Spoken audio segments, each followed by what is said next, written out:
A paz do Senhor, amados irmãos. Chegamos na lição de número 5, a alma, a natureza imaterial do ser humano.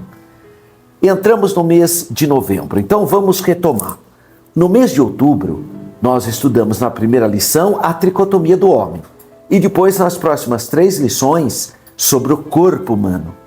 Agora, no mês de novembro, vamos estudar sobre a alma e, finalmente, no mês de dezembro, sobre o espírito.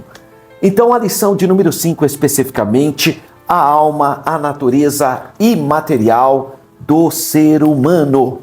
Qual é o nosso texto áureo? Palavras do Senhor Jesus, Evangelho de Mateus, capítulo 10, versículo de número 28, que declara: E não temais os que matam o corpo, e não podem matar a alma. Temei antes aquele que pode fazer perecer no inferno a alma e o corpo.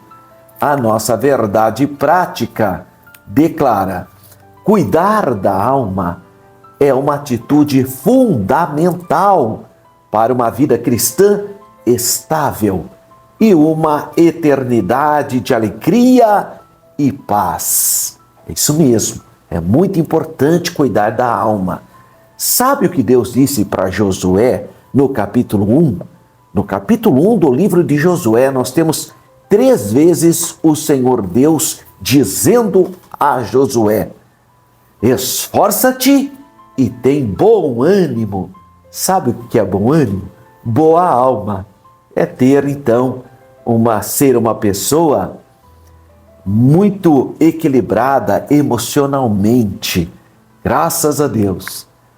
A leitura bíblica de classe está no livro do Gênesis, o primeiro livro da Bíblia, capítulo 1, versículos 27 e 28, depois o capítulo 2, versículos 15 até o 17, e depois o Evangelho de Mateus, capítulo 10, versículo 28, que é o nosso texto áureo. Então vamos lá, Gênesis capítulo 1, versículo 27. E criou Deus o homem à sua imagem, a imagem de Deus o criou, macho e fêmea os criou. E Deus os abençoou, e Deus lhes disse: frutificai e multiplicai-vos, e enchei a terra, e sujeitai-a, e dominai sobre os peixes do mar, e sobre as aves dos céus, e sobre todo animal que se move sobre a terra. Agora, capítulo 2 do livro do Gênesis, versículos 15 ao 17. E tomou o Senhor Deus o homem, e o pôs no jardim do Éden, para o lavrar e o guardar. E ordenou o Senhor Deus ao homem, dizendo: de toda a árvore do jardim comerás livremente, mas da árvore da ciência, do bem e do mal, dela não comerás, porque no dia em que dela comeres, certamente morrerás. E não, agora o nosso texto áureo, Mateus 10, 28. E não temais os que matam o corpo, e não podem matar a alma. Temei antes aquele que pode fazer perecer no inferno a alma e o corpo. Amém. Graças a Deus. Bem, nós temos 3 objetivos da lição de número 5. Primeiro objetivo: fazer os alunos compreenderem que a alma é a sede das emoções, a da razão e da vontade. Esse é o primeiro objetivo. O segundo objetivo é demonstrar aos alunos, claro que com base na Bíblia, que a alma é uma parte imaterial e imortal do ser humano, capacitando-os a refutar as visões materialistas, mas também as visões heréticas, equivocadas. Existem muitos grupos religiosos que pregam o sono da alma. Isso é um absurdo, porque o que dorme é o corpo, não é a alma. A alma continua consciente, imortal, imaterial. Então é importante essa lição de número 5. Terceiro objetivo, conscientizar os alunos da necessidade de cultivar uma alma o quê? Saudável, emocionalmente equilibrado. Eu faço isso através do quê? Por meio da oração, por meio do estudo, da meditação, da reflexão da palavra de Deus e de hábitos santos. Quer dizer, eu tenho que ter essa percepção da importância de cuidar também da minha alma, não só do meu corpo, como estudamos na lição de número 4, por exemplo, que é o cuidado do corpo. Bom, vamos então pensar um pouquinho sobre o textuário dessa lição de número 5, que está no Evangelho de Mateus, capítulo 10, versículo 28. E não temais os que matam o corpo, e não podem matar a alma, temei antes aquele que pode fazer perecer no inferno a alma e o corpo, ou seja, a parte material e a parte imaterial. Então a primeira expressão, não temais os que matam o corpo. Qual é o contexto desse textuário de Mateus capítulo 10, versículo 28? O contexto é o capítulo 10. Ali está a chamada do Senhor Jesus aos 12 discípulos e a missão dos seus discípulos. Tudo isso está descrito no capítulo 10, que é o contexto do nosso textuário. Então a primeira frase, não temais os que matam o corpo. Então, olha, isso é importante, porque se morrer ou acabasse, então não tem sentido a fala de Jesus, não temais os que matam o corpo. Ué, se matar o corpo acabou tudo, então por que essa frase? Por que essa exortação? Então, o próprio preâmbulo do versículo, não temais os que matam o corpo, ele tem um contexto. O que ele está querendo dizer? Que a vida não se resume apenas com a morte do corpo. Como ensinam as seitas religiosas, os grupos heterodoxos, espúrios ou marginais, no sentido de ficarem à margem da Bíblia, né? Então, não temais os que matam o corpo. Não é para temer o que mata o corpo. Por quê? Porque ainda tem a alma, que é o mais relevante e é o que nós estamos estudando. Então, o Senhor Jesus, ele faz essa declaração no contexto do quê? Das perseguições que atingiriam os seus discípulos. E o clímax dessas grandes perseguições seria a morte do corpo ou a morte dos discípulos.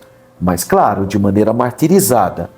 A história da igreja cristã mostra que todos os apóstolos, bom, a exceção aqui do apóstolo João, que morreu de maneira natural, embora também tentaram martirizar ele, mas ele morreu de maneira natural. Os demais, todos foram martirizados, todos morreram, às vezes em situações bastante humilhantes, mas mataram o corpo deles, todos os apóstolos, exceto então João. Então é natural que o homem tema a morte física, isso é uma coisa natural, é um sentimento que, na verdade, Deus colocou em nós para preservar a vida. Você já pensou se as pessoas não tivessem medo de morrer? Elas iam fechar o olho, ia pular de prédio, ia passar na rua sem os devidos cuidados, mas Deus colocou em nós o instinto da preservação da vida. Então, ter medo de morrer é um sentimento natural, exatamente para você se preservar, ou preservar a vida. Então é natural que o homem tema a morte física. Esse sentimento é uma forma de proteção do ser humano. Todos nós, então, somos apegados à vida. Por quê? Porque Deus não nos criou para morrer. Deus nos criou para vivermos. Foi o pecado que vai trazer, então, essa consequência. Agora, naturalmente, então, nós somos apegados à vida e, naturalmente, também nós sempre vamos, obviamente, proteger a vida. Na perspectiva espiritual que está o problema. Porque na perspectiva espiritual, o homem de Deus não tem medo da morte. Mas isso na perspectiva espiritual. Por quê? Porque, na verdade, é o que Jesus falou, não precisa temer quando o corpo morre. Precisa temer, sim, se não cumpriu a palavra de Deus, se não foi salvo pela fé nos méritos expiatórios do Senhor Jesus, aí a pessoa realmente fica exposta a uma vida eterna de condenação. Então, na perspectiva espiritual, que é o problema, porque na perspectiva natural, claro que o homem vai temer a morte física. Agora, na perspectiva espiritual, teme a morte as pessoas que não têm certeza para onde vai. Na perspectiva espiritual, vai temer a morte aqueles que não nasceram de novo, aquelas pessoas que não sabem que é o reino de Deus, ou que é a vida eterna, mas que a sua vida, então, ele não tem certeza de salvação. Então, claro, uma pessoa que não tem certeza de salvação tem medo da morte. Então, na perspectiva espiritual, vou repetir, na perspectiva espiritual, quem é salvo em Cristo não tem medo da morte. Agora, na perspectiva material, é natural você ter medo da morte, como sendo um breque para você preservar a vida. Então, são questões diferentes. Quer tenhamos uma boa vida na terra, quer vivamos nas muitas dificuldades, nas tribulações da vida, o Senhor Jesus quis mostrar que a morte do corpo não é muito importante para o crente. É isso que Jesus fala, ó, vocês que estão firmes na palavra, não precisa temer quem mata o corpo, tá? Porque, infelizmente, em algum momento pode ocorrer mesmo o Thanatos, né? A morte, ou seja, a separação da parte material, que essa é a ideia da morte. Mas vamos pensar um pouquinho sobre a palavra alma, já que esse é o objetivo dessa lição, de número 5. Lembrando, então, que quem é salvo em Cristo tem segurança de salvação, então, na perspectiva espiritual, não tem medo da morte. Mas aqui a questão da alma é muito importante você entender isso. Alma, na língua hebraica, a palavra hebraica é nefesh. Nefesh é alma em hebraico. No grego é psique. Psique. Tanto no hebraico como no grego, alma, na Bíblia, tem vários significados e um abrangente significados. Não pode dogmatizar a alma, que tem grupos espúrios, grupos não ortodoxos, que dogmatizam a doutrina da alma. E aí é uma tragédia, porque um abismo chama outro. Então, alma na Bíblia tem muitos significados e nós precisamos compreender o contexto de cada situação.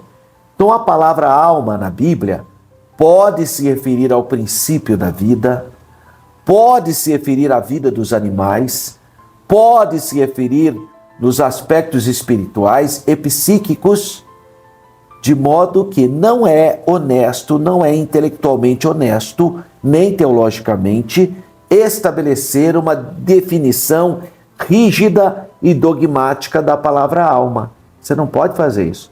Você tem que entender o contexto, porque a palavra alma na Bíblia tem muitos significados. Na Bíblia, encontramos as seguintes informações sobre a alma. Então vamos lá. Letrazinha A. A alma como pessoa em si mesma, ou seja, quando a Bíblia fala que a alma é a pessoa. Gênesis 2:7. E o homem foi feito alma vivente, uma pessoa completa. Gênesis 1:20, 24, 1 Coríntios 15:39, Ezequiel 18:4, a alma que pecar, essa morrerá. É a pessoa que pecar, essa morrerá. Êxodo 1:5, foram 70 almas que desceram no Egito. Claro que se refere a uma pessoa, 70 pessoas. Então, nesses versículos, nessa primeira perspectiva, a alma como sendo a própria pessoa. Muitas vezes aparecem versículos referindo à própria pessoa. B. a alma como sangue dos animais. É o que encontra em Levítico 17, 14, Deuteronômio 12, 23 e Gênesis 9, 4. Esses versículos apontam claramente que a alma do animal é o sangue dele. Então, a alma aqui seria apenas, fala que eles foram feitos almas viventes, apenas que eles vivem, são seres vivos. Também pode ser chamado de alma. Então, essa aqui é uma segunda perspectiva. Terceira perspectiva, a letra C. A alma como expressão psíquica. E aí nós temos que analisar vários subtópicos. Por exemplo, a alma como sede do apetite físico. Aí você encontra em Números 21, 5, Deuteronômio 12, 20, Eclesiastes 12, 24, Jó 33, 20, o Salmo 107, 18, o profeta Miqueias 7, 1. Ali aparece a alma como sendo a sede do apetite físico, desejo. A pessoa tem sede, né? A alma, essa minha alma está com desejo de comer tal coisa. Então fica a sede do apetite físico. Os filhos de Israel, a alma deles tinham vontade de comer aquela comida que tinha no Egito, né? Então aí Deus mandou cordonizes para satisfazer esse apetite físico deles. Mas lá aparece como alma. Origem das emoções. Está na nossa alma a origem das nossas emoções. Você vê Jó 30, 25, Isaías 1, 14, Salmo 86, 4, Cantares 1, 7. Emoções. A minha alma tem sede de Deus. Aí não é apetite, sede, nesse caso, é uma emoção. Eu preciso de Deus, eu tenho necessidade de Deus. Mas também emoções, literalmente emoções. Alegria, a minha alma se alegra, a minha alma regozija, a minha alma está triste até a morte. Então é sede das emoções. Mas também pode apresentar a alma associada à vontade e à ação moral. Deuteronômio 4, 29, Jó 7, 15, Gênesis 49, 6. É, de novo, o desejo da alma em fazer o que é certo, o que é moralmente correto. Então, veja quantas possibilidades que a palavra alma aparece na Bíblia. Por isso que não é correto dogmatizá-la. D. A alma como vida apenas. Gênesis 2,7, Jó 12,10, apenas como vida. Como fala, alma vivente, como uma vida apenas. Tem essa perspectiva. Letrinha E, a alma como alma. Aí nesse caso Mateus 10, 28. Não tem mais quem pode matar o corpo, tem mais antes quem pode fazer perecer no inferno a alma e o corpo. Ali é a alma mesmo.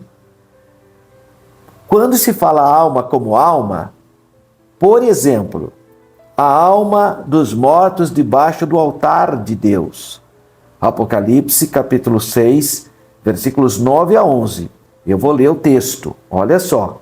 E havendo aberto o quinto selo, vi debaixo do altar. Aonde fica o altar de Deus? É no céu. E ele viu debaixo do altar as almas dos que foram mortos. Olha, então ali eu estou falando de alma mesmo, porque já não tem mais corpo. O corpo tinha sido morto. Olha só o que diz. As almas dos que foram mortos por amor da palavra de Deus e por amor do testemunho que deram. Olha, e clamavam com grande voz, dizendo, a alma está consciente. Olha só o que ele diz conscientemente. Até quando, ó verdadeiro e santo dominador, não julgas e vingas o nosso sangue dos que habitam sobre a terra? Porque eles foram mortos. O sangue deles foram derramado. Então, nesse caso, a alma não é o sangue da pessoa. A alma é o sangue dos animais, mas não do ser humano. Porque o sangue dele foi derramado lá na terra. E agora ele está lá no céu, clamando, debaixo do altar de Deus, clamando. Olha só o que aconteceu. E cada um foi dado uma comprida veste branca, e foi-lhes dito que repousassem ainda um pouco de tempo, até que também se completasse o número dos seus conservos e seus irmãos que haviam de ser mortos, como eles foram. Então, a alma aqui é a alma mesmo, porque o corpo foi morto. Então, esse texto de Apocalipse 6, capítulo 9 e 11, é muito explícito, explicando o que é a alma. E aí entra então a alma como alma. Outro caso muito emblemático é o que a sociedade bíblica apelidou ou denominou de parábola do rico e de Lázaro. Bom, em primeiro lugar, o que é uma parábola? Parábola é um conto alegórico, mas que expressa uma verdade. Então vamos lá. A parábola do semeador. Um certo homem saiu a semear num campo. Quem é esse homem? Não sei. O que ele semeia? Que semente ele está semeando? Não sei. Que campo, geograficamente, que campo que é esse? Não sei. Porque é uma parábola. É um conto alegórico. Agora eu te pergunto. Todo dia você pode ter certeza que sai um homem a semear sementes em algum campo. Isso é uma realidade. Mas, como eu não tenho o nome do homem, eu não tenho o nome da semente, eu não tenho a localização do campo, então é uma parábola. Agora, quando você tem nomes próprios de pessoas ou de cidades, de locais geograficamente comprovados, aí não é mais parábola, aí é uma história. Então, Lucas 16, 19 e 31 não é uma parábola, é uma história. Ah, mas está escrito lá a parábola do rico lá. Sim, foi a sociedade bíblica que deu esse nome equivocadamente. Na verdade, isso é uma história que Jesus conhecia e contou. Tem uma outra que a sociedade bíblica também apelidou de parábola. A parábola do bom samaritano. Não é parábola, é uma história. Por quê? Porque diz que aquele homem descia de Jerusalém para Jericó. Jerusalém e Jericó são cidades geograficamente comprováveis. Então não pode ser parábola. Ele teria que falar que estava saindo de uma cidade santa para uma cidade não santa, por exemplo. Aí fica aí a parábola. Mas se ele cita Jerusalém e Jericó, não pode ser mais parábola. Aí é uma história que Jesus conhecia, que é a história do bom samaritano. A história do rico e de Lázaro não é parábola, porque Lázaro é o nome de uma pessoa. E além disso, dentro da história, ele cita o nome de Abraão, ele cita o nome de Moisés. São pessoas reais. Então não é conto alegórico. Então é uma parábola. Então é uma história. Mas mesmo se fosse uma parábola, eu repito, a parábola é a expressão de uma verdade. Só que não tem nomes, nem locais e nem definições específicas, ou seja, da semente ou que ele estiver falando. No caso do rico e do Lázaro, trata-se de uma história. A história. E interessante que nessa história, Jesus fala como que era quando uma pessoa morria no Antigo Testamento, antes do Senhor Jesus derramar o sangue dele na cruz. O que acontecia com essas pessoas? Elas desciam para um local que no grego eles chamam de Hades, ou regiões infernais, infernos, inferiores. E nessa região inferior, onde todos desciam, seja o piedoso ou o perverso, porque tanto o rico como o Lázaro, ambos desceram. Mas neste local dos mortos havia uma separação. Uma parte ruim, onde ficou o rico, e o rico não foi para aquele local de tormento porque ele era rico, não é isso. É porque ele era desobediente. Tá? Cuidado, porque às vezes a pessoa fala, onde está escrito na Bíblia que só porque é rico a pessoa vai para o inferno? Nenhum local. Não é isso. Aquele rico, ele foi para o tormento porque ele era desobediente. Não é pelo fato dele ser rico. Tem pessoas que têm muita riqueza e é piedoso, o servo de Deus. Como tem muitas pessoas excluídas socialmente e é pervertida. Tá? Então, o problema não é riqueza, que só apenas está pontuando que havia um rico. Ao invés de falar o nome dele, falou rico. E aí citou especificamente o mendigo chamado Lázaro. E Lázaro não foi para o seio de Abraão porque era mendigo. Não, ele foi para o seio de Abraão porque ele era piedoso. Ele era temente a Deus. Então, na parte inferior, após a morte, O rico foi sepultado e desceu para o tormento. Lázaro foi sepultado e desceu para o seio de Abraão. O seio de Abraão, dentro da cultura judaica, era a parte boa do local onde as pessoas já estavam sentenciadas, ou para o tormento ou para a bem-aventurança. A parte boa era chamada de seio de Abraão, jardim do Éden ou trono de glória. Era o nome que os judeus davam naquela época. E o Senhor Jesus conta essa história. Ele fala que o rico morreu e foi sepultado e estava lá em tormento no Hades, no mundo dos mortos. E o Lázaro, que era piedoso, foi consolado no seio de Abraão. E havia um abismo entre eles. Por isso que o rico, levantando os olhos, viu Lázaro lá sendo confortado pelo Abraão. E aí ele pede para que Lázaro molhasse a ponta dos seus dedos do pé e colocasse na boca dele. Mas isso ele estava falando porque ele estava sem juízo, né? Ele não, era impossível, havia um abismo entre os dois. Mas ele, devido ao sofrimento, ele pediu algo impossível, né? E aí ele pede para Lázaro, para Abraão, para que o pai Abraão enviasse Lázaro ou alguém, ele queria que fosse Lázaro, inclusive, para pregar para a família dele. Olha a consciência desse morto. Ele estava morto, mas ele tinha consciência que os seus irmãos, sua família, estavam vivendo uma vida errada como a dele. Então ele queria. Aí Abraão fala, não, tem Moisés, se eles não ouvem a palavra de Deus, não adianta alguém ser ressuscitado, que eles vão ouvir. Essas pessoas não têm temor de Deus.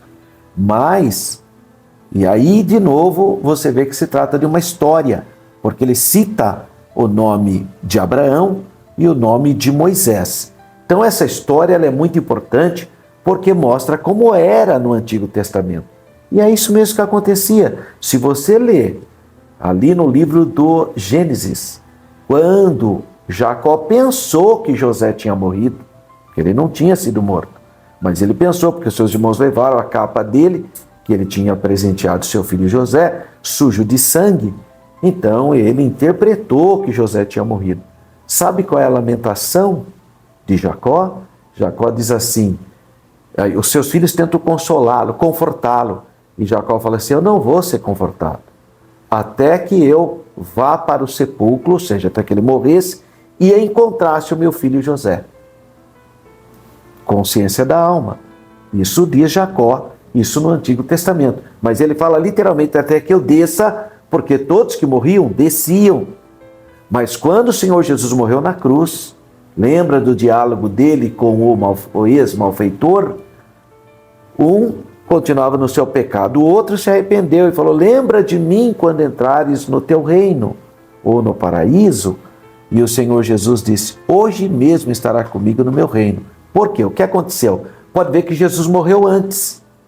O ladrão ainda, o ex-ladrão, ambos lá estavam lá na cruz. Tanto é que precisaram quebrar a perna deles para eles acabarem de morrer e não quebraram de Jesus porque ele já tinha morrido. E a Bíblia diz que Jesus desceu a partes inferiores, pegou cativo o cativeiro, está escrito em Efésios capítulo 4, e subiu dando dons aos homens. Então ele pegou a parte boa do Hades e levou para o paraíso. E aquele ex-ladrão morreu, ele não desceu mais, ele já subiu aonde estão os santos, no paraíso. Todos estão no paraíso. O incrédulo, quando morre, ainda desce, aonde está lá o rico, onde estão as pessoas que são desobedientes. Mas quem hoje parte com Cristo vai para cima, os anjos levam para o paraíso. Então é muito importante conhecer essa história de rico e Lázaro. Ainda falando sobre a alma como alma, a alma após a morte do homem. Já vimos a alma que estava lá debaixo do altar de Deus, já vimos a questão do rico e do Lázaro, agora a alma após a morte do homem. Filipenses 1:23. Eu particularmente tenho um carinho por Filipenses 1:23, porque Paulo fala assim, de ambos os lados estou em aperto, tendo o desejo de partir e estar com Cristo, porque isso é muito melhor.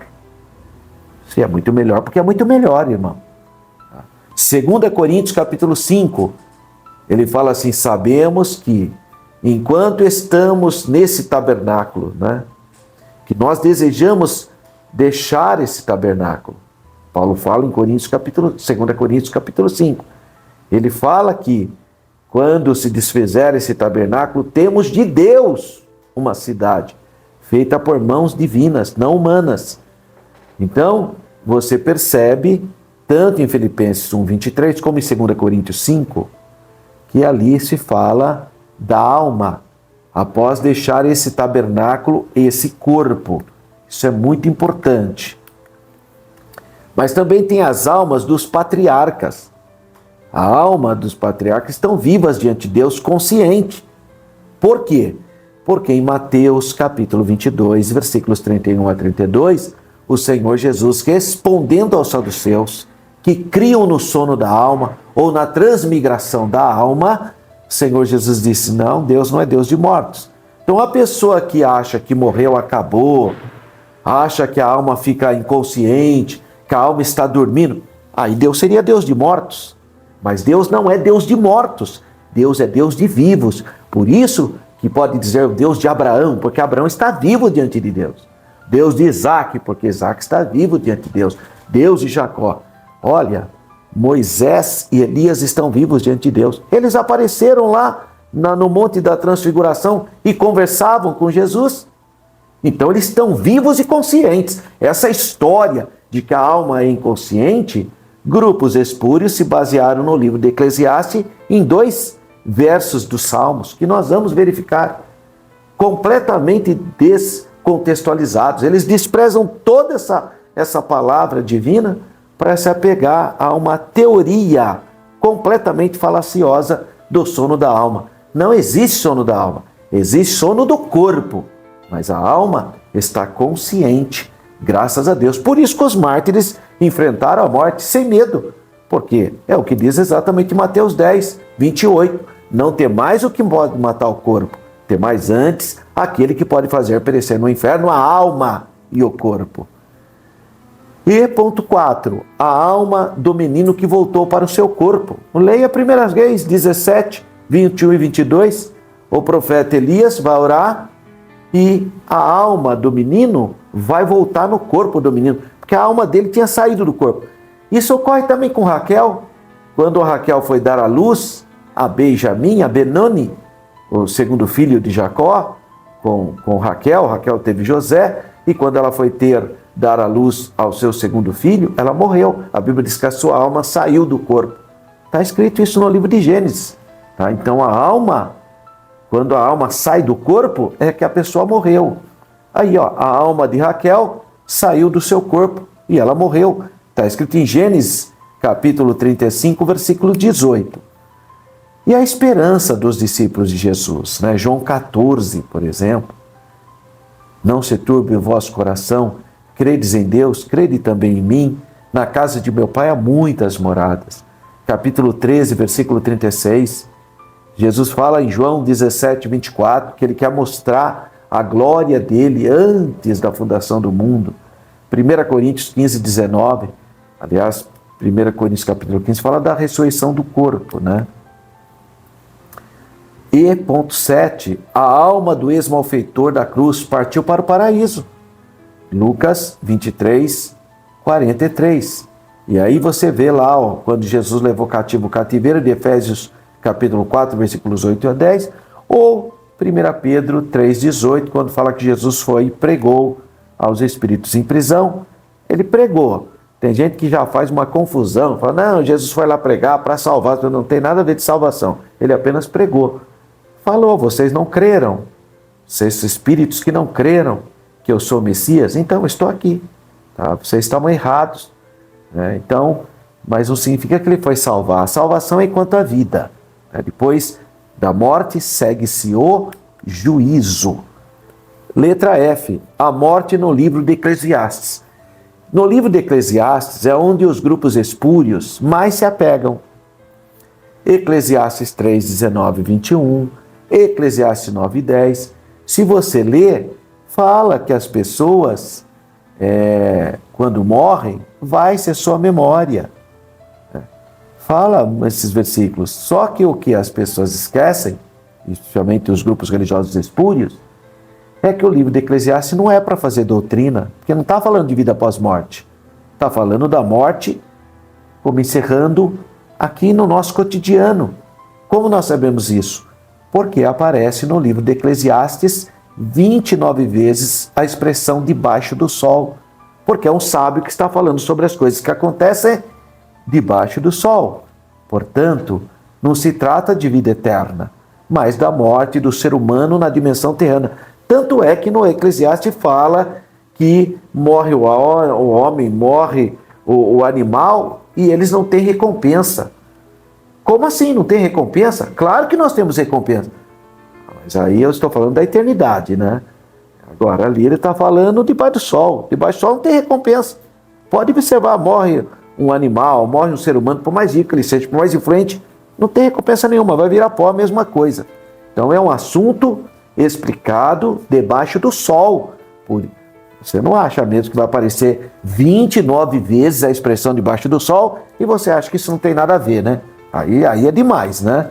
Também há dois versos de Salmo, por exemplo, o Salmo número 6, verso 5 diz assim: porque na morte não há lembrança de ti, no sepulcro quem te louvará? Então, o que ele está falando? Trata-se de uma oração numa perspectiva terrena. Então o salmista fala: meu Deus, me protege, porque lá no sepulcro, quem que vai te louvar?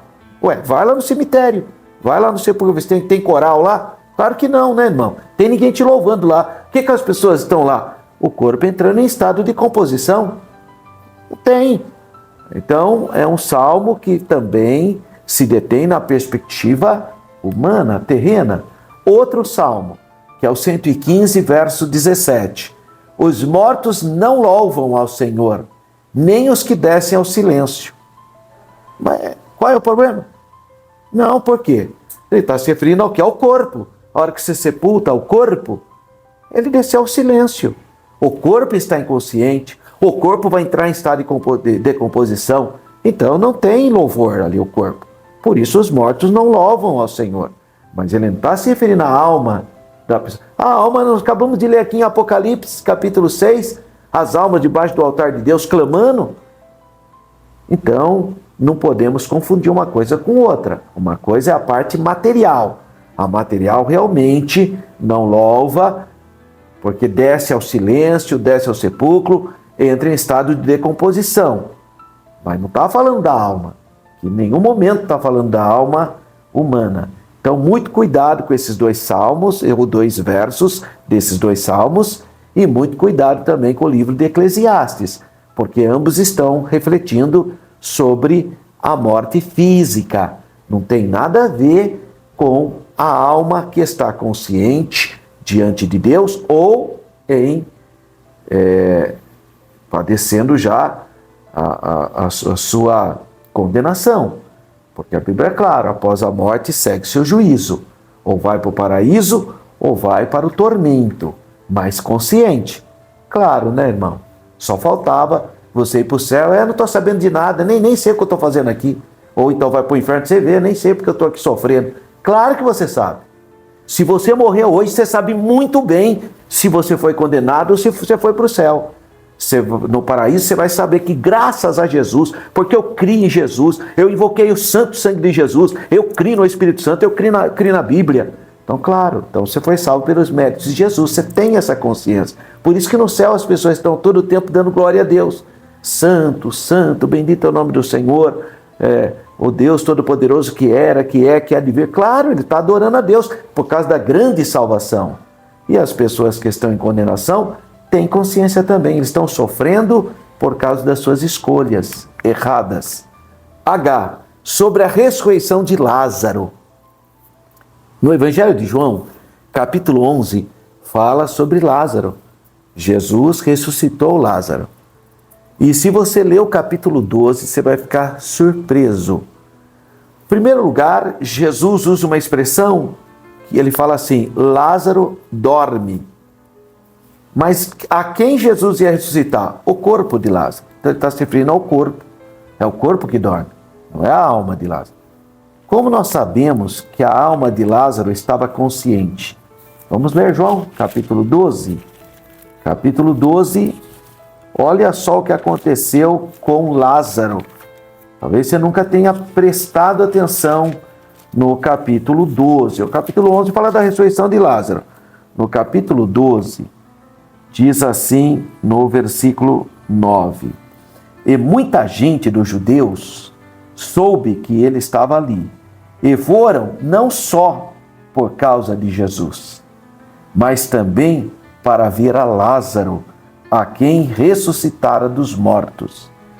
E os principais dos sacerdotes tomaram deliberação para matar também a Lázaro, porque muitos dos judeus, por causa dele, iam e criam em Jesus. O que será que o Lázaro estava contando? Que ele morreu e ressuscitou. Ele era uma testemunha. E aí queriam também matar o Lázaro, porque as pessoas estavam crendo em Jesus através do testemunho de Lázaro. Então, cuidado, que nós usamos a palavra dormir sempre em referência ao corpo, ao sono do corpo, à dormição da carne, mas não da alma, porque a alma não dorme, a alma está consciente diante de Deus ou em sofrimento.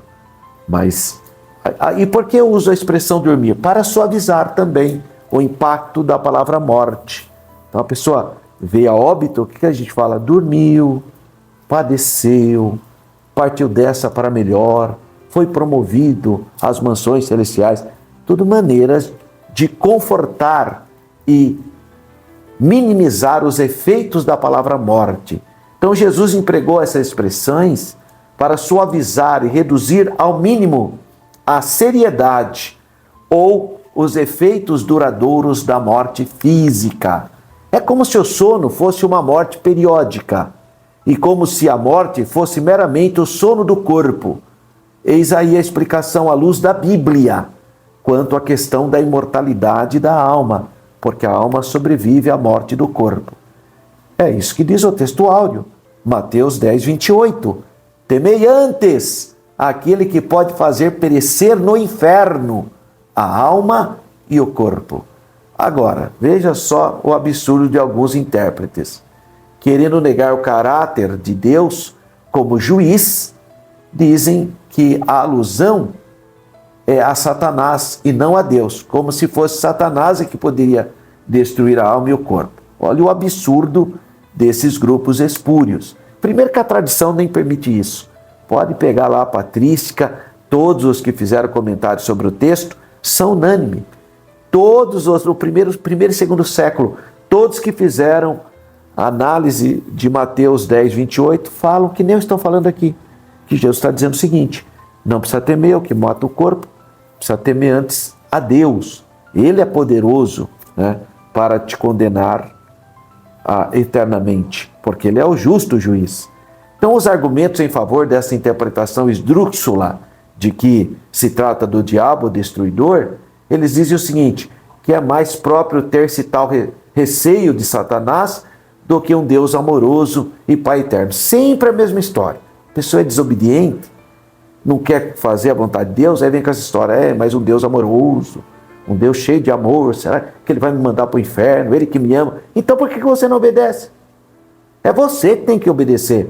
É fácil jogar essa pecha sobre Deus, né? Sendo que a pessoa não quer mudar de vida, ele dá todas as condições, ele quer que todos sejam salvos, a pessoa continua em rebelião contra Deus, depois fala, mas o Deus tão amoroso, como que vai me enviar para o inferno? Então, Deus é amor, mas também é fogo consumidor. Deus é amor, mas também é juiz, né? Por enquanto, Jesus está como sacerdote, mas há de ser juiz que há de julgar os vivos e os mortos. Ainda a ideia da destruição da personalidade do homem, corpo e alma, indicando o homem inteiro, é mais apropriada a ser aplicada a Satanás que a Deus. É isso que esses grupos espúrios dizem, mas totalmente errada.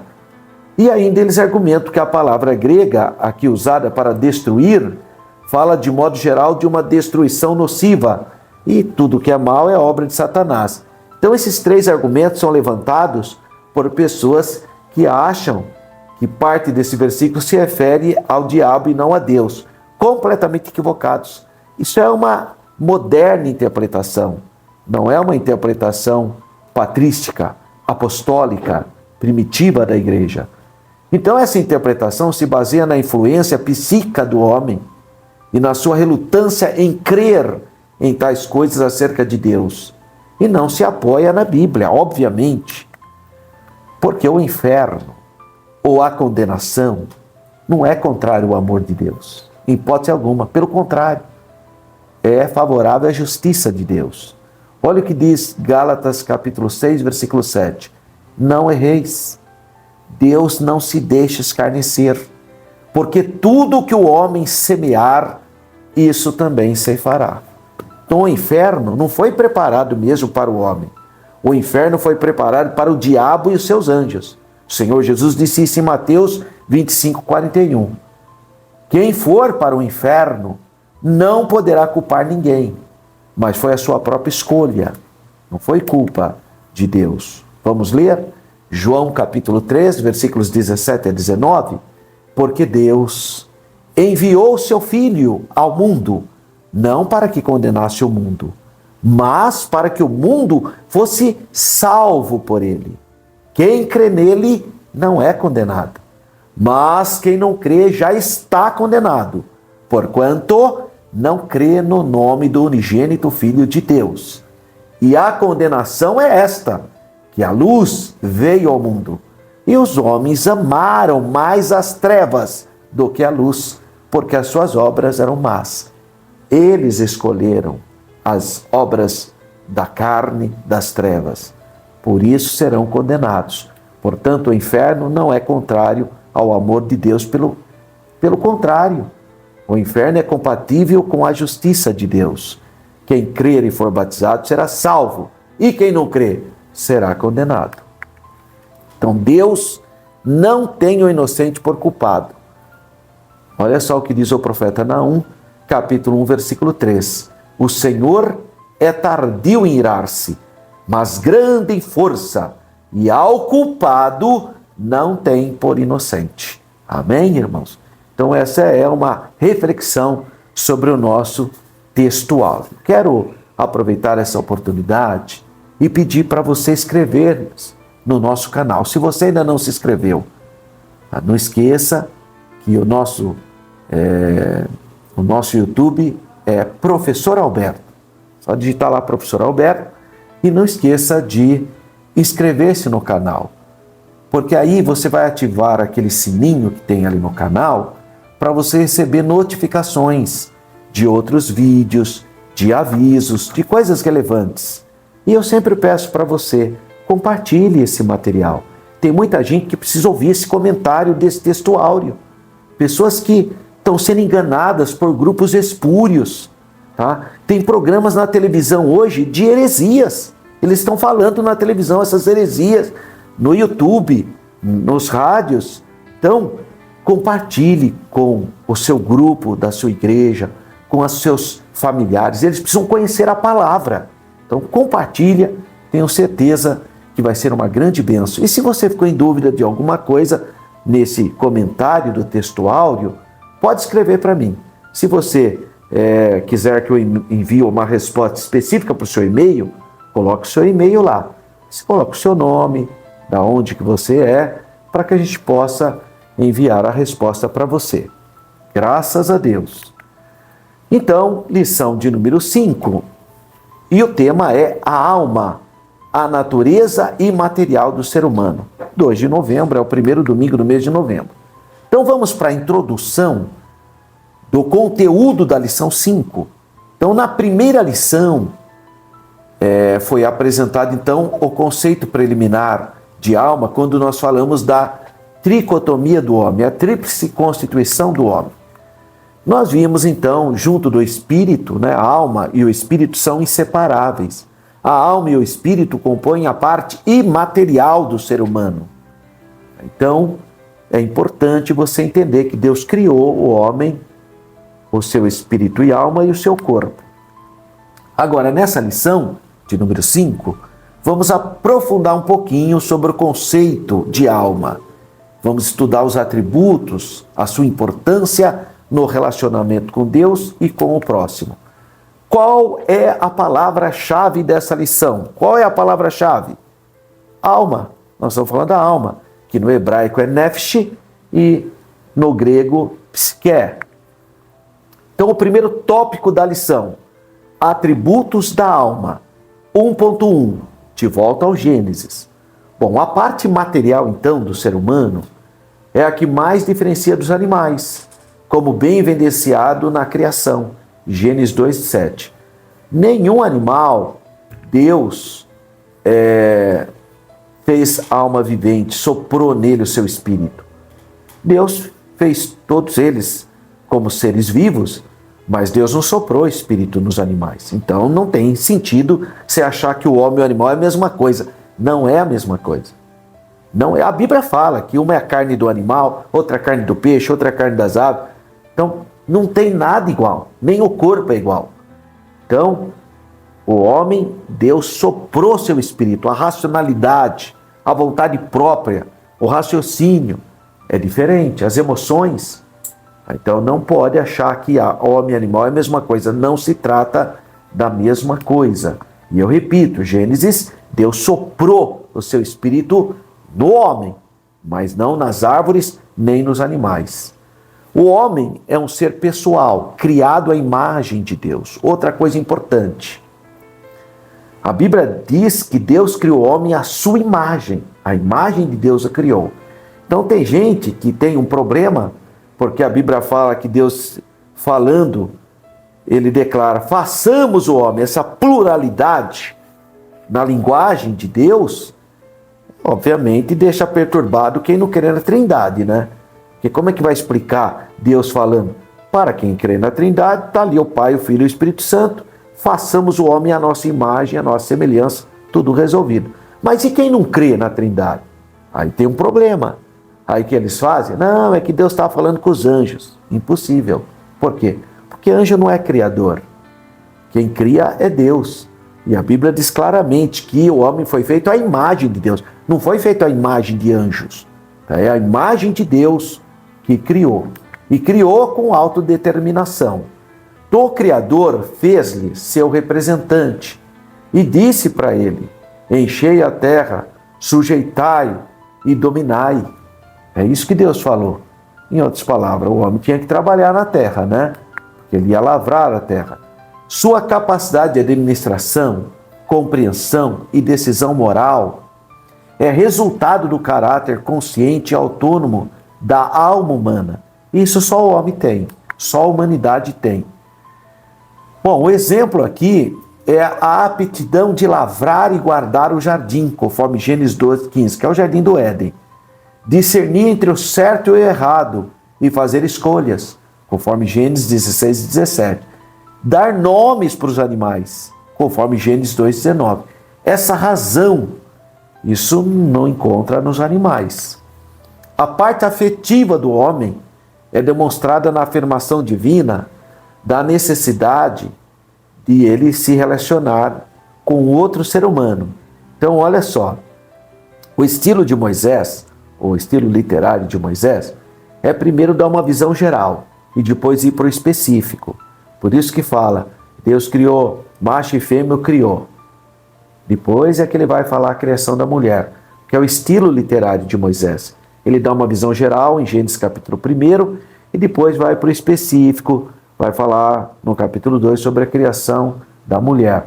E ali no versículo 18 diz, Deus diz, não é bom que o homem esteja só, porque ele conhece as necessidades do ser humano. Por isso que ele vai criar um outro ser humano chamado Eva.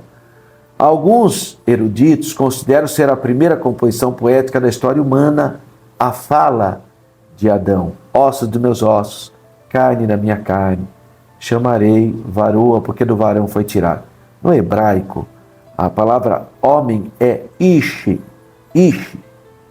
e a mulher é isha, isha. Né? Gênesis capítulo 2, versículo 18 e 23. Vamos para o segundo tópico, o segundo subtópico do primeiro tópico, nós estamos falando dos atributos da alma. Entre o espírito e o corpo. A alma do homem é a sua personalidade ou distintivo pessoal.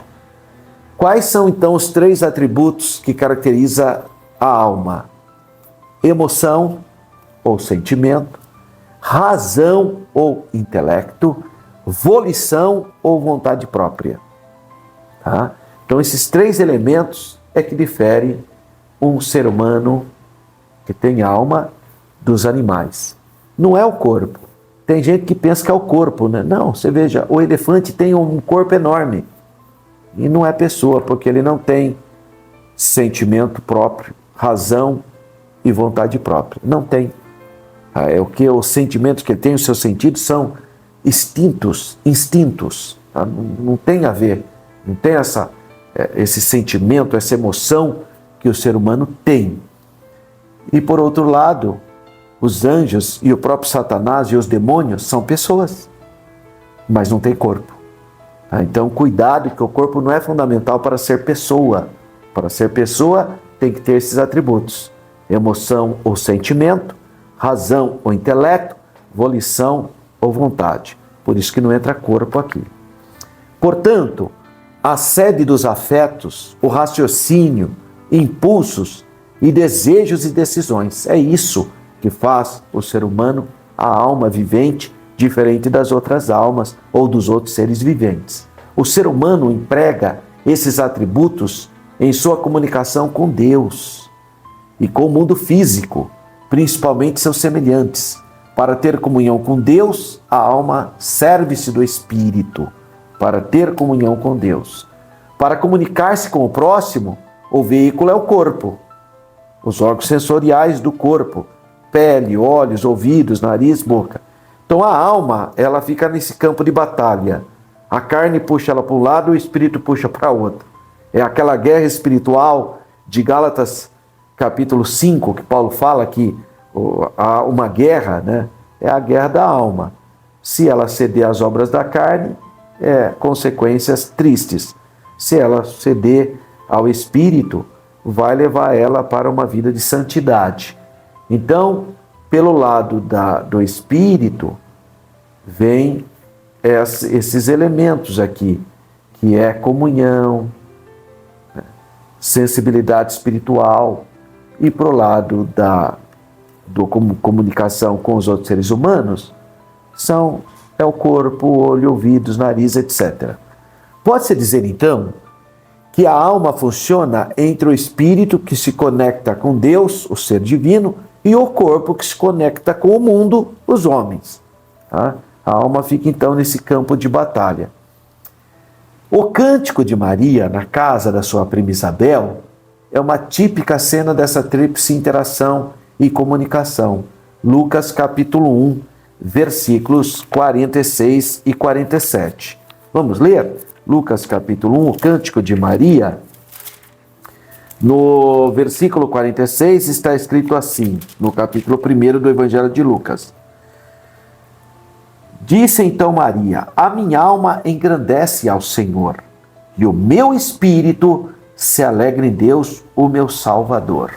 Então veja a interação, né? Maria, o corpo dela está ali, e ela está falando que a alma dela engrandece ao Senhor, e o seu espírito alegra, porque o espírito conecta com Deus. E o subtópico terceiro do primeiro tópico sobre atributos da alma, a expressão alma abatida. Os afetos da alma em relação a Deus são vistos na poesia do Salmo 42. Não só do 42, mas vamos pegar agora especificamente o Salmo 42. Porque estás abatida, ó minha alma, e por que te perturbas em mim? Espera em Deus, pois ainda o louvarei na salvação da sua presença. Então o contexto indica que o autor experimentava aflição espiritual e alguma crise na sua comunhão com Deus. Por isso sua alma estava entristecida. E aí ele suspirava: a minha alma tem sede de Deus, do Deus vivo. Quando entrarei e me apresentarei ante a face de Deus? Salmo 42, 2. Já o Salmo 84, 2 também ilustra essa função da alma. Assim como o Salmo 51, quando Davi fala da sua tristeza de alma, que ele busca um espírito reto, voluntário e renovado, o que devolveria para ele o quê? A alegria, a integridade do seu ser. Então dá uma lidinha aí no Salmo 51, porque ele expressa esse sentimento davídico depois que ele confessa o seu pecado. Então, leia com atenção os Salmos de número 51. Vamos para o resumo do primeiro tópico? A alma é a sede das emoções, da razão e da vontade, expressando a personalidade humana criada à imagem de Deus. Então, o que caracteriza o ser humano é esse sopro de Deus no corpo. O corpo também é do pó da terra, como os animais também foram feitos assim. Mas os animais não receberam a alma. E a alma é o quê? A sede das emoções, da razão e da vontade própria. Segundo tópico, a natureza da alma, imaterialidade e imortalidade. Então, 2.1, distinção de substâncias. Então, o texto áureo de Mateus 10, 28 é o fundamento aqui para o estudo da alma como parte da natureza imaterial do ser humano e também imortal. Agora, claro que há uma diferença. Quando eu falo que a alma é imortal, eu não estou falando da mesma perspectiva divina, porque Deus é imortal. Ele é o verdadeiro imortal, porque ele não teve começo nem fim. A nossa alma teve começo. Depois que ela teve o começo, ela torna-se imortal. Ela não morre mais. Então, são perspectivas diferentes de imortalidade. Tá? Então, em um só versículo, estão profundas verdades espirituais reveladas por Jesus. Em Mateus 10, 28, no nosso textual. Ele fala a respeito da nossa psique. Algumas delas são relacionadas a debates alimentados ao longo de toda a história, inclusive no contexto da própria igreja. Em primeiro lugar, o Senhor Jesus expõe a clara distinção de substância entre as partes material, a parte material e a parte imaterial do homem. Então vamos lá. O que seria a parte material e tangível? O corpo. É o corpo, a parte material e tangível. E a parte imaterial intangível? A alma, que não pode ser destruída por ninguém, a não ser por Deus. Nesse ponto, é importante observar que em vários textos da Bíblia, a parte imaterial, a alma, é representada ora pela alma, ora pelo espírito, porque não se separa. A gente sabe que se tem uma separação porque está escrito em Hebreus 4,12, que a palavra de Deus é mais afiada do que espada de dois gumes, que penetra até a divisão da alma e do espírito. Então nós sabemos que tem uma divisão, mas são a parte material, tanto alma como espírito, são inseparáveis. Por isso que tem muita gente que acha que alma e espírito é a mesma coisa. Nesses casos, as referências sempre abrangem ambas as substâncias devido à sua inseparabilidade. Por isso, ora fala alma, ora fala espírito. 2.2, imaterialidade e responsabilidade pessoal. Ao tratar do perecimento da alma, lá em Mateus 10, 28, e do corpo no inferno, o Senhor Jesus refuta as concepções antropológicas materialistas, existentes desde a antiguidade. Em tempos modernos, temos o marxismo, que prega que o homem se resume apenas à matéria. O materialismo, ignorando a existência de uma alma consciente após a morte. Essa ideologia marxista é ateísta, nega a pecaminosidade e a responsabilidade moral do indivíduo. Esse é o motivo porque a China comunista, a Coreia do Norte se levantam contra a igreja. A igreja é um problema para eles, porque eles ensinam que não existe pecado, que eles conseguem reformar a sociedade e não conseguem. Essa sociedade comunista tem um monte de crime também, de violência, de coisas horríveis que acontecem por causa do pecado, mas eles negam o pecado achando que a sua ideologia consegue consertar o homem porque acham que o homem se resume apenas no corpo. Isso é uma falácia. E eles consideram então que o problema da sociedade que as pessoas são vítimas da estrutura opressora que ela tem. Então, para o marxismo, por exemplo, existe uma contínua luta de classes. Eles enxergam tudo como luta de classe. É por isso que a esquerda gosta de dividir a sociedade entre branco, preto, mulher, pessoas de gêneros, e ela faz uma confusão. Por isso que você vê, eles vão saudar hoje, é fácil se perceber a ideologia esquerdista. Então ele vai cumprimentar as pessoas, eu quero aqui cumprimentar todos e todas, sabe? Mas desde quando que todos não são todas também? Quer dizer, eles inventaram uma nova coisa. Por quê? Ora, se eu estou falando todos, é todos. Não estou falando só de homem, mas eles não, como eles querem dividir a sociedade, então eu quero cumprimentar todos e todas. Porque eles querem dividir. A ideia é a contínua luta de classe. É a briga do homem contra a mulher, a briga do católico contra o evangélico. É uma briga, isso aí é do materialismo, que é luta de classes. E tem irmão que é uma fraqueza, irmão. Chega na igreja, eu quero saudar com a paz do Senhor todos e todas. Irmão, faz-me um favor, né, irmão? Tenha dó, né? É só saudar com a paz do Senhor. É só falar paz do Senhor, irmão. Você já tá... Hoje, para a gente não ser politicamente errado, a gente chega e fala assim, eu quero cumprimentar todas as pessoas presentes. É uma maneira de sair desse viés ideológico que a esquerda, que o presidente Lula impôs para o Brasil. É ele que vem com essa história de todos e todas. É todos. A língua portuguesa é claro, é só todos. Todos é todo mundo. Ou todas as pessoas. É genérico.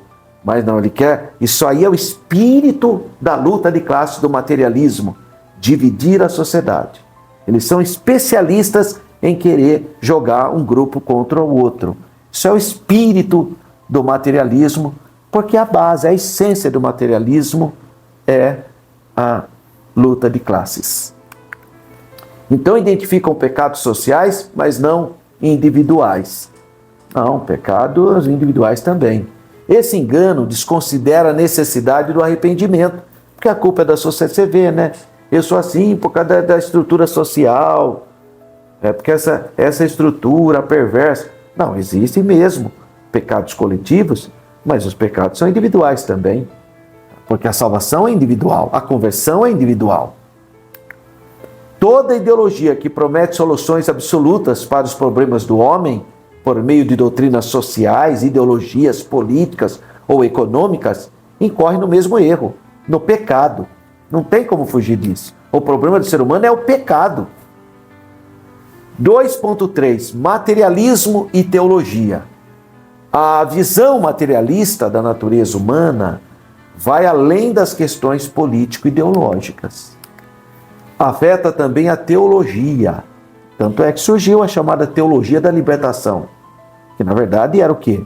Uma combinação da teologia bíblica com o marxismo. Então, o materialismo afeta a teologia, principalmente quanto à missão da igreja, a ortopraxia, isto é, a prática correta. Não tem jeito. No campo católico, inspira então a teologia da libertação. No protestantismo surgiu uma coisa chamada de teologia da missão integral, que é a teologia da libertação, com outra roupagem. Teologia da libertação no catolicismo, no protestantismo, teologia da missão integral.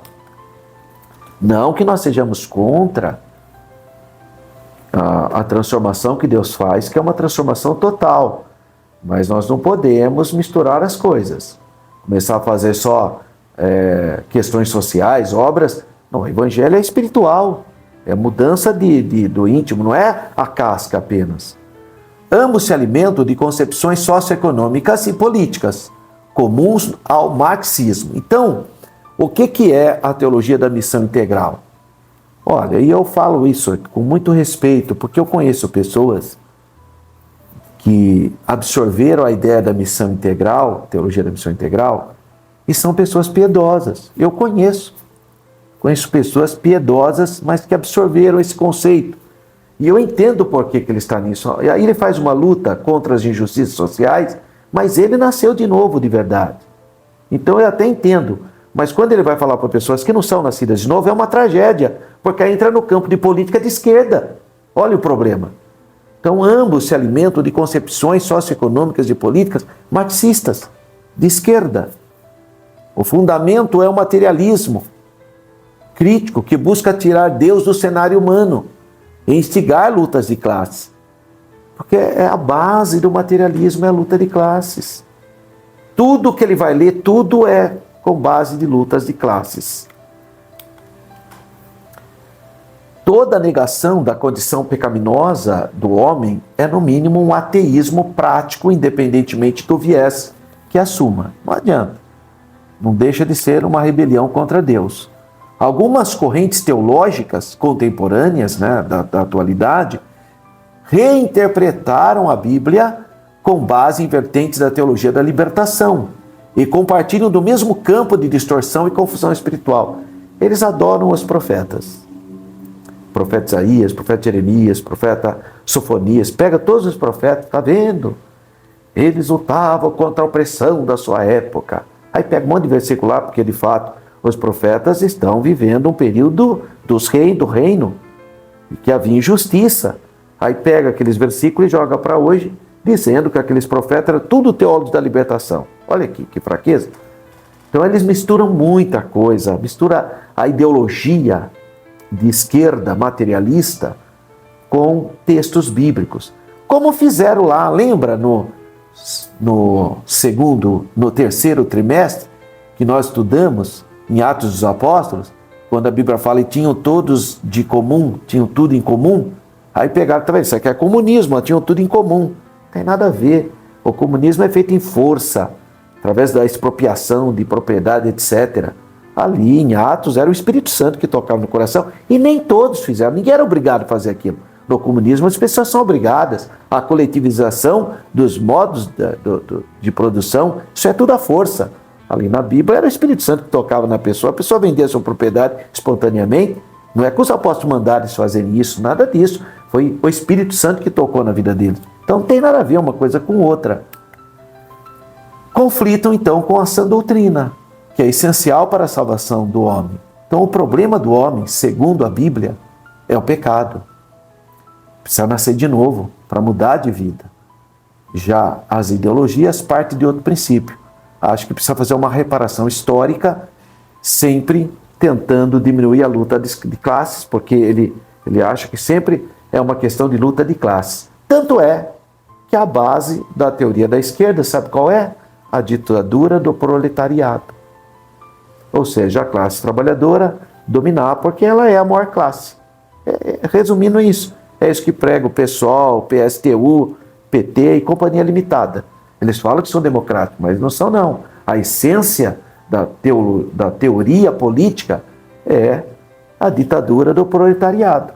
É isso que preconizou Lenin quando impôs a chamada o materialismo científico ali na antiga União Soviética.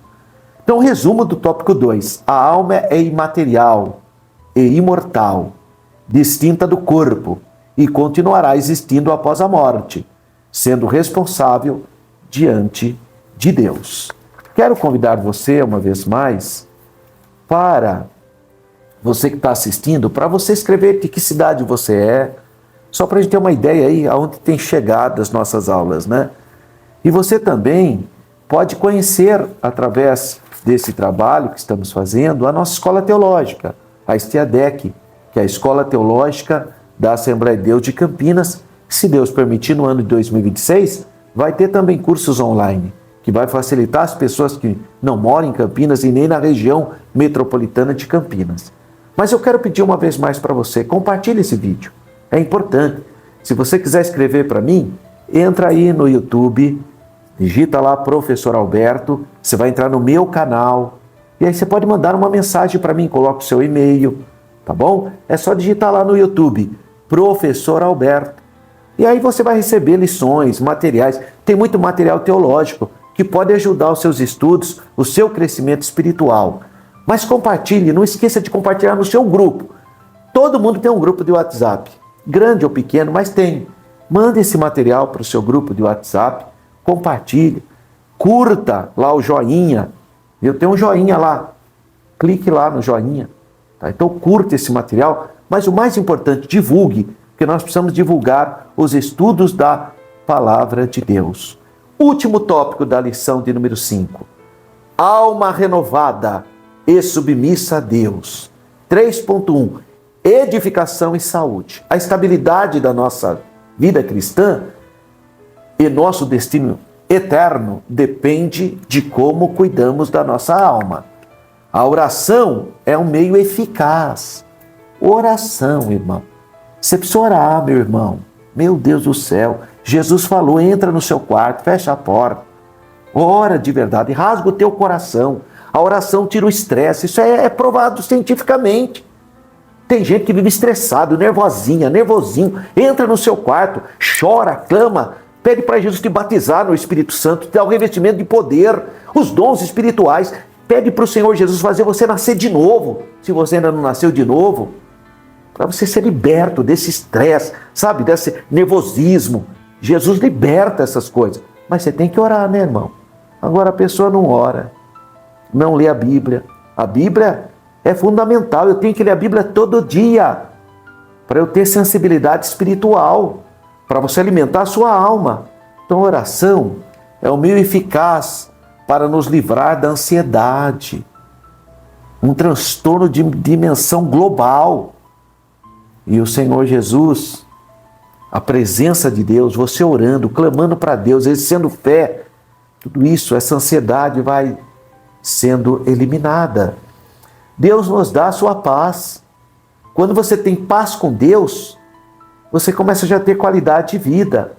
Porque a paz com Deus protege as nossas emoções, os nossos pensamentos e nos guia a um caminho da vontade de Deus.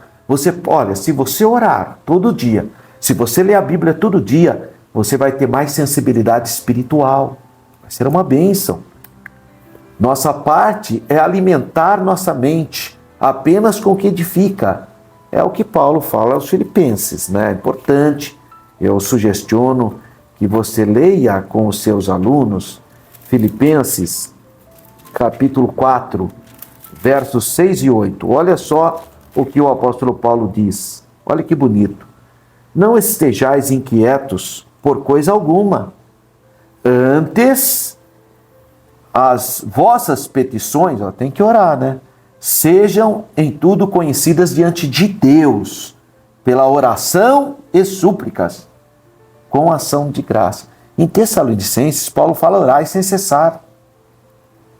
Olha o versículo 7. E a paz de Deus, que excede todo o entendimento, guardará os vossos corações e os vossos sentimentos em Cristo Jesus.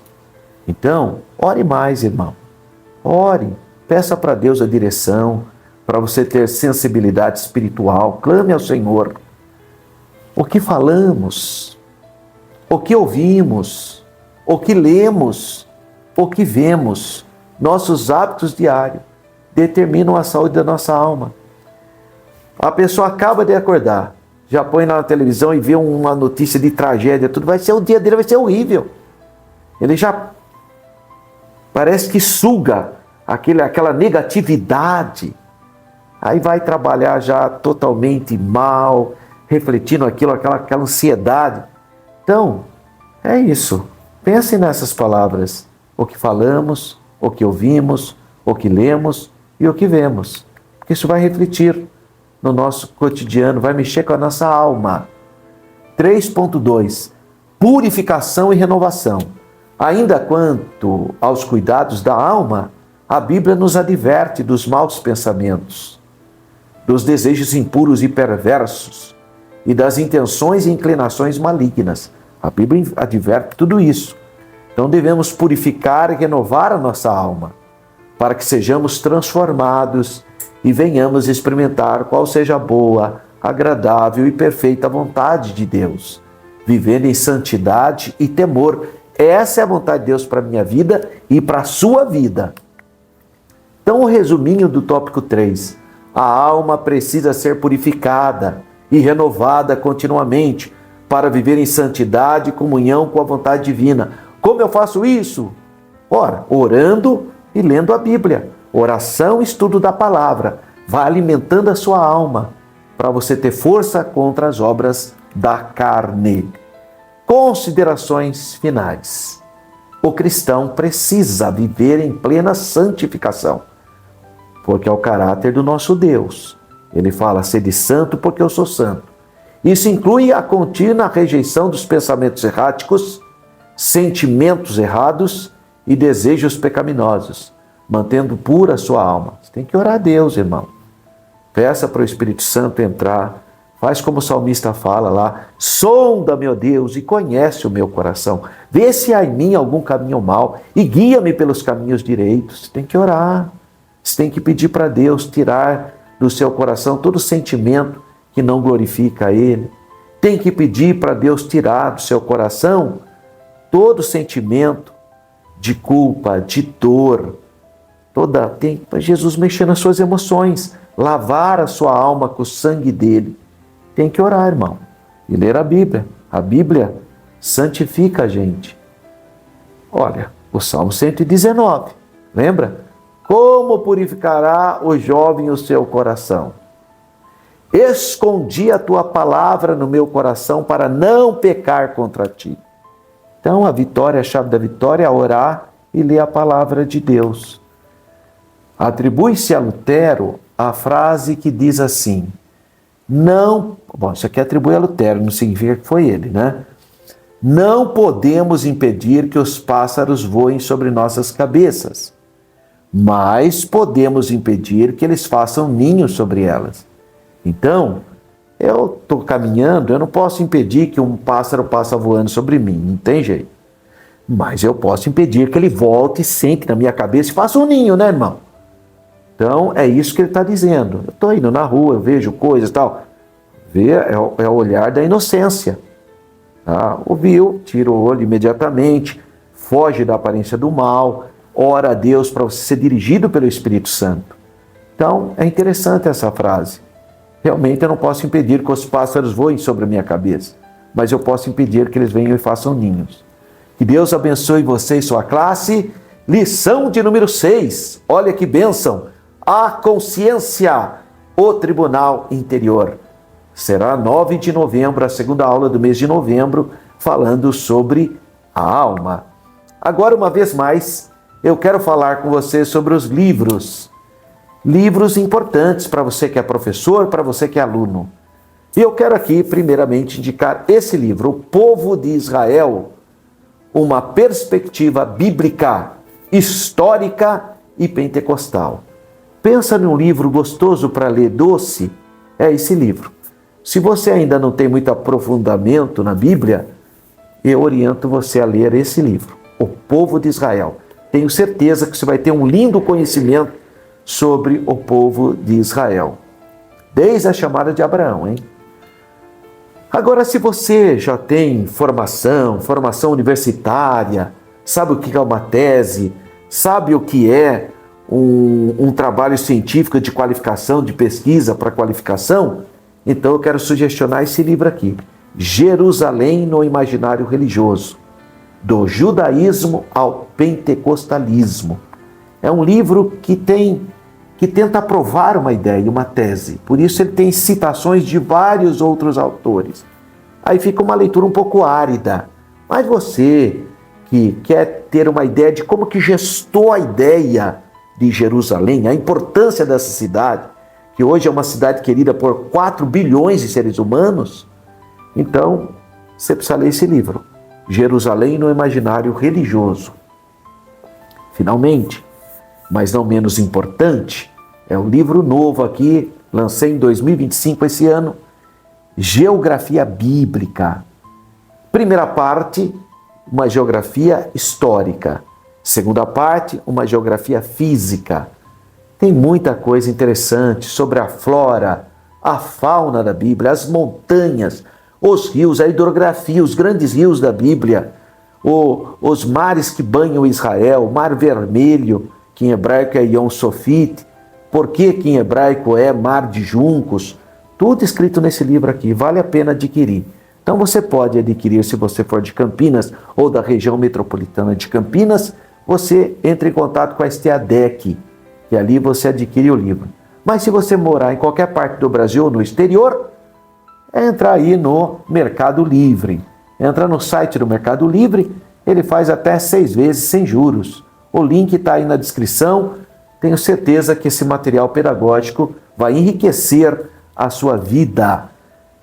Eu quero aqui dizer que foi muito bom estar compartilhando essa aula com você. Que Deus abençoe todos.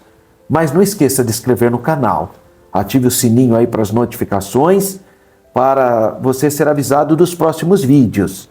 E curta, né? Dá aquele joinha aí nesse vídeo.